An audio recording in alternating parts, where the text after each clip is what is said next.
Hi folks, this is Meredith from the Papery Craftery, and today we're going to be making Queen Anne's lace.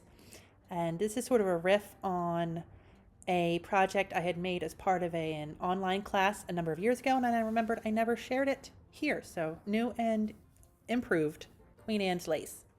We're going to be using 1/8 inch wide paper. I have an ivory color here, and for the green, I have leaf green, both from Craft Harbor. You're going to need a slotted tool for this project because we're going to be rolling up some crimped paper, and they tend to be a little bit more gentle. I have some scissors, some tweezers, white glue in my needle nose bottle. There's my crimper, and then we're going to be putting it together on a parchment covered board, and pins are optional. If you like to use those, go ahead and grab them now, just so you have them around in case you need. First thing we're going to do is make our stems for the flowers. And Queen Anne's lace has very unique stems where they're sort of cupped in layers underneath a bunch of different tiny flower buds. So in order to make this nice and sturdy, we're going to be making a double thick strip. If you followed me for a while, you've seen this 100 times, and you can by all means skip the next 10 seconds or so. But if you're new, all I do is take a long piece of quilling paper. Craft Harbor paper is about 22 inches long, 24 inches long. So you have a lot of room to work here. I fold it in half and use my needle nose bottle to run a solid line of glue, not missing any spots at all, down 1/2 of the paper. And then carefully, trying not to mess up the glue, fold it back over, and then run those 2 halves through my fingers like a little zipper. Zip it on up, and do that in a few different directions just to make sure we get all the air bubbles out. That's going to make it a nice thick strip that'll hold up and be perfect for any kind of stems, etc. I use this for on-edge quilling too sometimes, so you'll see me doing that in different videos. Put that aside and let that dry. You're going to need about 1 strip of that green for each flower that you're doing. And now we're going to start on the little flower buds. To do this, I have my 6 different crimper here, and I'm putting it through the smallest of the crimps. So it's got a really, really fine texture. And then I'm going to use my small craft scissors and just snip about 2 inches or so. I'm going to need a whole mess of these. So I think about 2 strips per flower, 2 of the full strips cut into 2-inch pieces per flower. But these go so quickly, you're going to want to make a bunch. So I'm just, as an example here, not measuring these. These are just sort of eyeballed. You're going to need more than those, but you get the idea. 2 inches.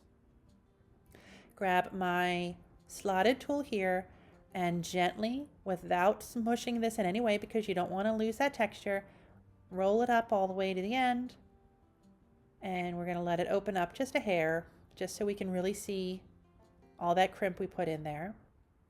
Give it a small dot of glue to seal. And because we cut this instead of tore the edges, it will take a little bit of effort to get this to stick. It's definitely easier to have, there, that's already coming off again. Definitely easier to have torn edges with quilling. But I find that if I just use a little tool, just give it a little bit of rub, it tends to stay. So that is one of the many little buds we're going to need for each of the Queen Anne's lace flowers. So there's some, and I'm going to make some more to make sure this flower is nice and full. By this point, your stem should be nice and dry, and we're going to take the strip we made, cut it into 3 pieces that are getting smaller in length every time. Again, I'm not going to give you exact measurements on these because it doesn't really matter all that much, but if you're interested, I would say that first piece is about 2 inches. The next one looks about 1.5 inches, and then maybe 1.25 inches on the last one. But you just want to make sure they're 3 different sizes. And then you're going to run them through a tool or through your fingers. You want sort of a cupped look.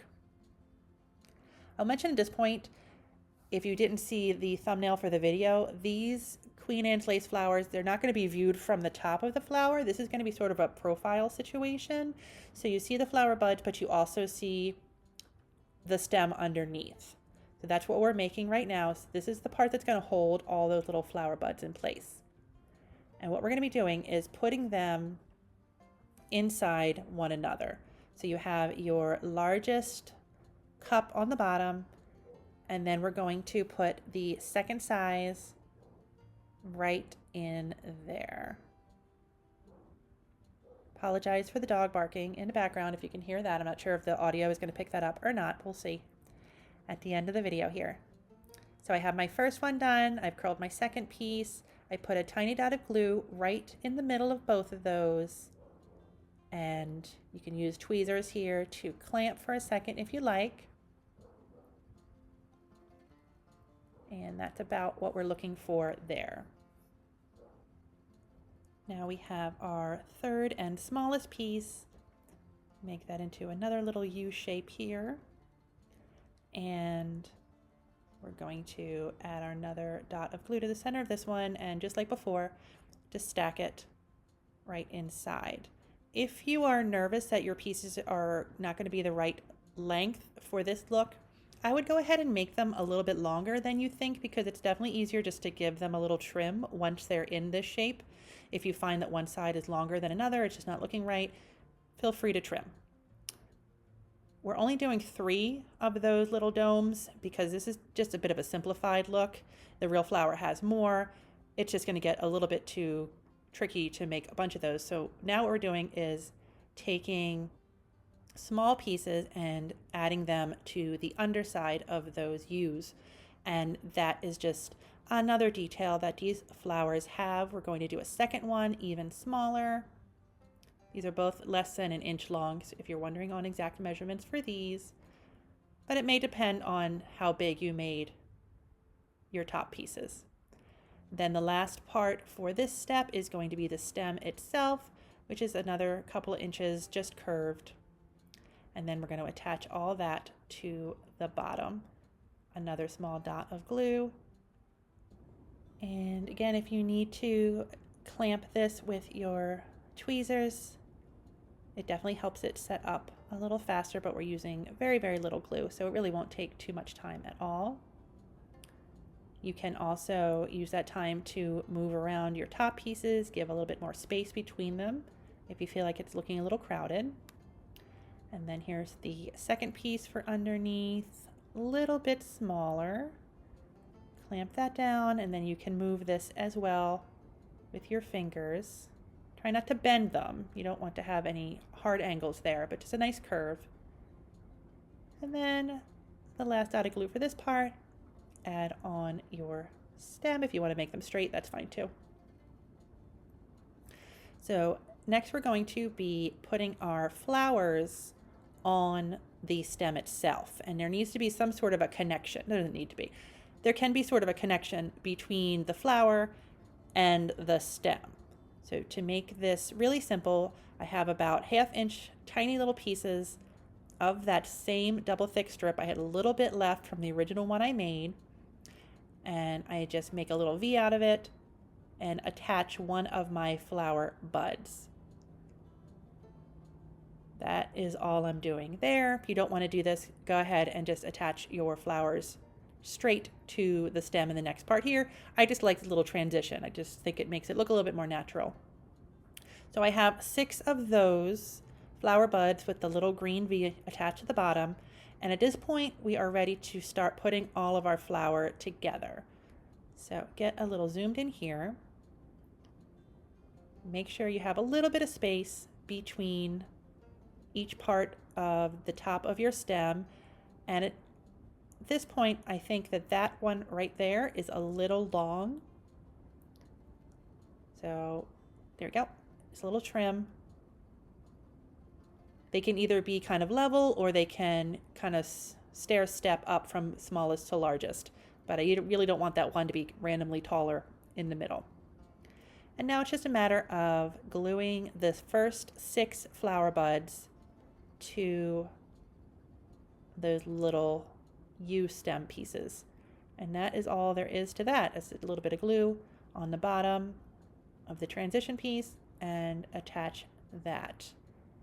These are going to be pretty fragile in the beginning when you're just attaching these 6 flower buds, but we are going to add more. That's why we made a whole bunch of those buds in the beginning once we were crimping all that paper.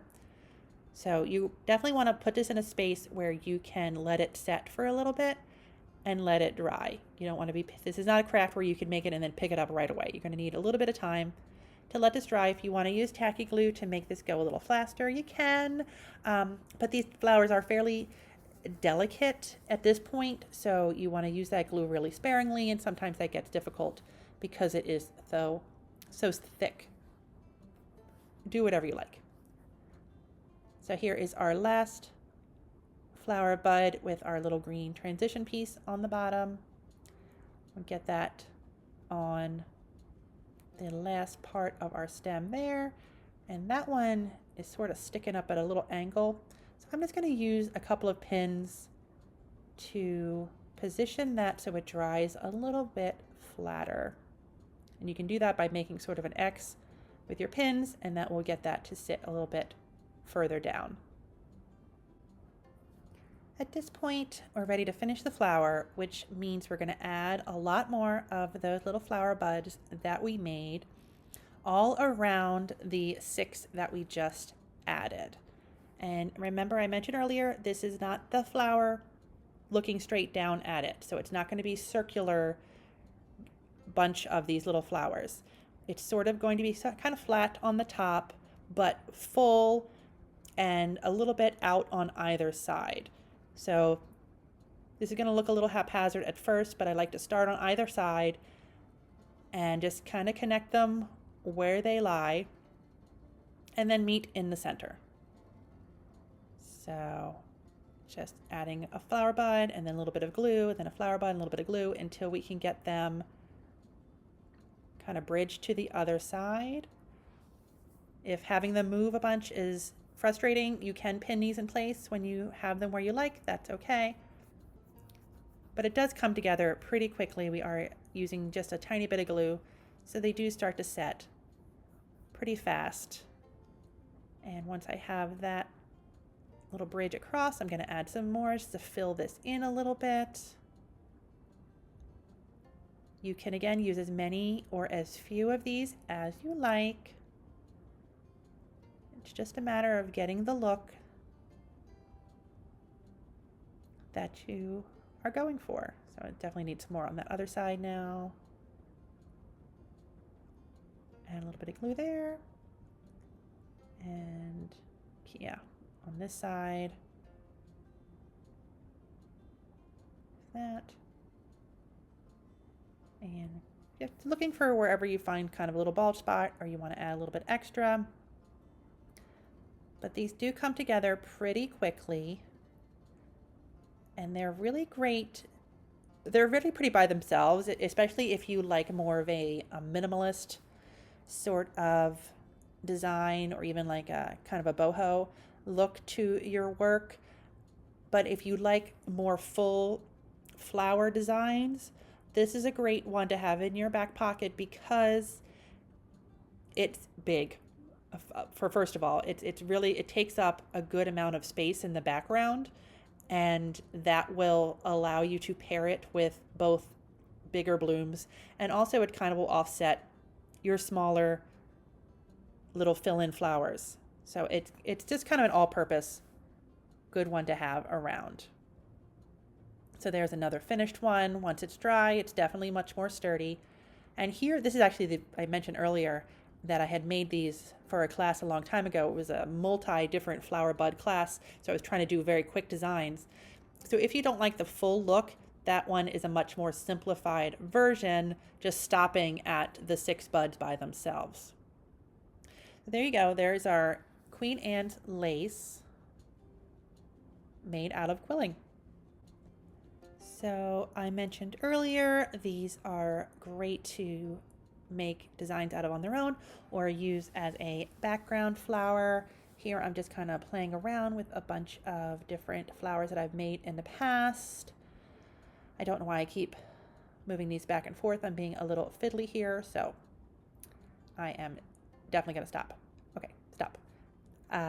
But as always, if you are looking for the tools and supplies that I used in this video, you'll find them in the description box with all the links you will need there. Of course, any questions you have, please leave them in the comments and I'll answer them as soon as I can. And you'll also find in the description box a link to my Buy Me a Coffee page where you can add a little bit of extra support, which always helps keep the channel running. You'll also find some great quilling freebies there as well. But in the meantime, don't forget to like and subscribe so you can be around for my next video. And I'll see you then. Thanks for watching. Bye-bye.